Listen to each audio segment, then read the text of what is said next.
नमस्कार। आज हम बात करने वाले हैं एक ऐसी किताब की, एक ऐसे दस्तावेज की जो 1 अरब से ज्यादा लोगों की जिंदगी को दिशा देता है। जी हाँ, हम बात कर रहे हैं भारत के संविधान की। हर साल 26 जनवरी को हम सब टीवी पर या कर्तव्य पथ पर वो शानदार परेड देखते हैं, है ना? पर ये सिर्फ एक जश्न नहीं है, ये सलामी है उस एक शक्तिशाली दस्तावेज को, उस एक किताब को जिस पर हमारे पूरे देश की नींव टिकी है। अब देखिए, इतने बड़े देश की रूल बुक को समझना थोड़ा मुश्किल लग सकता है, तो इसे आसान बनाने के लिए चलिए एक छोटे से उदाहरण से शुरू करते हैं। मान लीजिए एक खेल की रूल बुक से। कल्पना कीजिए एक जबरदस्त कबड्डी मैच की। सोचिए, मैच एकदम कांटे की टक्कर का है। एक खिलाड़ी रेड पर जाता है और दावा करता है कि उसने 3 खिलाड़ियों को छू लिया, लेकिन दूसरी टीम कहती है नहीं, सिर्फ एक को। माहौल गर्मा गया है। तभी रेफरी आगे आता है और अपनी जेब से एक छोटी सी रूल बुक निकालता है, और उस रूल बुक में लिखे नियम को देखकर फैसला हो जाता है। सब मान जाते हैं और खेल फिर से शुरू हो जाता है। निष्पक्षता बनी रहती है। बस ठीक यही काम एक देश के लिए उसका संविधान करता है। इतने बड़े और विविध देश को चलाने के लिए एक ऐसी ही रूल बुक चाहिए ताकि सब कुछ ठीक से और बिना किसी भेदभाव के चले। तो अब सवाल ये उठता है कि ये जो देश की रूल बुक है, जिसे हम संविधान कहते हैं, ये आखिर है क्या चीज? देखिए, सीधे और सरल शब्दों में कहें तो संविधान वो दस्तावेज है जो किसी भी देश के बुनियादी उसूलों और कानूनों को तय करता है। लेकिन ये सिर्फ कानूनों की एक लिस्ट नहीं है, ये उससे कहीं बढ़कर है। तो इसके 4 सबसे बड़े काम क्या हैं? पहला, ये सरकार का ढांचा तय करता है। मतलब कौन कानून बनाएगा, कौन उन्हें लागू करेगा और कौन न्याय करेगा, यानी विधायिका, कार्यपालिका और न्यायपालिका। दूसरा, ये शक्तियों का संतुलन बनाता है ताकि कोई भी एक हिस्सा ज्यादा ताकतवर ना हो जाए। तीसरा, ये हम सभी नागरिकों के मौलिक अधिकार और कर्तव्य बताता है। और चौथा, ये देश के लिए लंबे समय के लक्ष्य तय करता है कि हमें एक राष्ट्र के तौर पर कहां पहुंचना है। और इस दस्तावेज की अहमियत का अंदाजा इसी बात से लगाया जा सकता है कि इसकी जो ओरिजिनल कॉपी है उसे संसद में एक खास हीलियम गैस से भरे केस में रखा गया है। क्यों? ताकि ये कागज और स्याही सदियों तक महफूज रहें। तो सवाल ये है कि आखिर ये ऐतिहासिक दस्तावेज बना कैसे? इसकी कहानी भी, यकीन मानिए, खुद इस दस्तावेज जितनी ही शानदार है। ये सब शुरू हुआ दिसंबर 1946 में, जब एक संविधान सभा, मतलब एक कॉन्स्टिट्यूएंट असेंबली बनाई गई।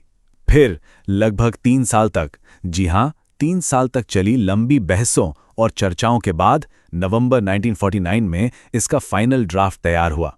और फिर वो ऐतिहासिक दिन आया, 26 जनवरी 1950, जब हमारा संविधान लागू हुआ। और ये कोई छोटा मोटा काम नहीं था। सोचिए जरा, 299 सदस्य। ये 299 लोग भारत के हर कोने से, हर समुदाय से आए थे ताकि हर किसी की आवाज इसमें शामिल हो सके। इस पूरी सभा को लीड कर रहे थे अध्यक्ष डॉक्टर राजेंद्र प्रसाद।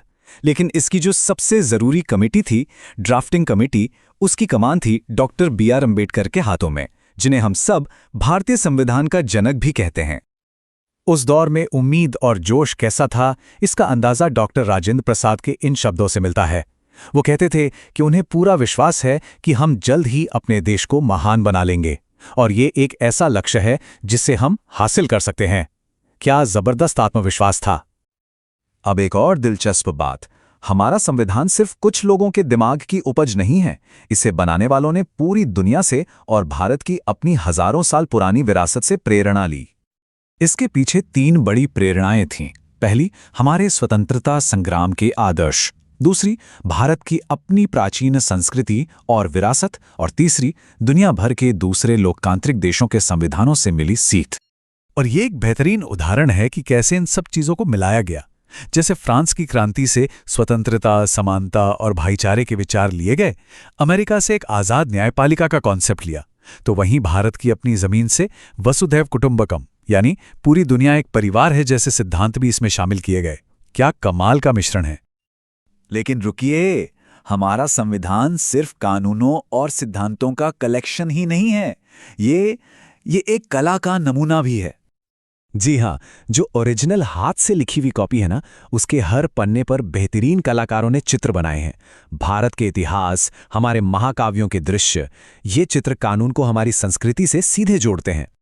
तो चलिए अब अपने आखिरी हिस्से की तरफ बढ़ते हैं और ये समझते हैं कि ये संविधान आज भी इतना महत्वपूर्ण क्यों है, क्यों इसे एक लिविंग डॉक्यूमेंट कहा जाता है। क्या आपको पता है 1,45,000 से भी ज्यादा शब्दों के साथ भारत का संविधान दुनिया का सबसे लंबा लिखा हुआ संविधान है। इससे पता चलता है कि इसमें कितनी बारीकी से हर चीज को शामिल किया गया है। और ये कोई पत्थर की लकीर नहीं है जो बदल नहीं सकती। देखिए, 1950 में जब ये बना तो इसमें 22 भाग और 8 अनुसूचियां थीं, और आज इसमें 25 भाग और 12 अनुसूचियां हैं। ये बड़ा है, ये बदला है। और यही इसकी सबसे बड़ी खूबी है कि इसमें बदलाव किया जा सकता है, इसमें संशोधन हो सकता है। इसी वजह से इसे एक जीवंत दस्तावेज या लिविंग डॉक्यूमेंट कहते हैं, क्योंकि ये समय के साथ एक बदलते हुए देश की जरूरतों के हिसाब से खुद को ढाल सकता है। तो आखिर में एक सवाल के साथ इसे खत्म करते हैं। भारत जैसा देश जो हर पल बदल रहा है, विकसित हो रहा है, उसकी इस नियम पुस्तिका को आने वाले कल में और किन नई चीजों को अपने अंदर समेटना होगा, कौन सी नई चुनौतियां होंगी, इस पर सोचना तो बनता है।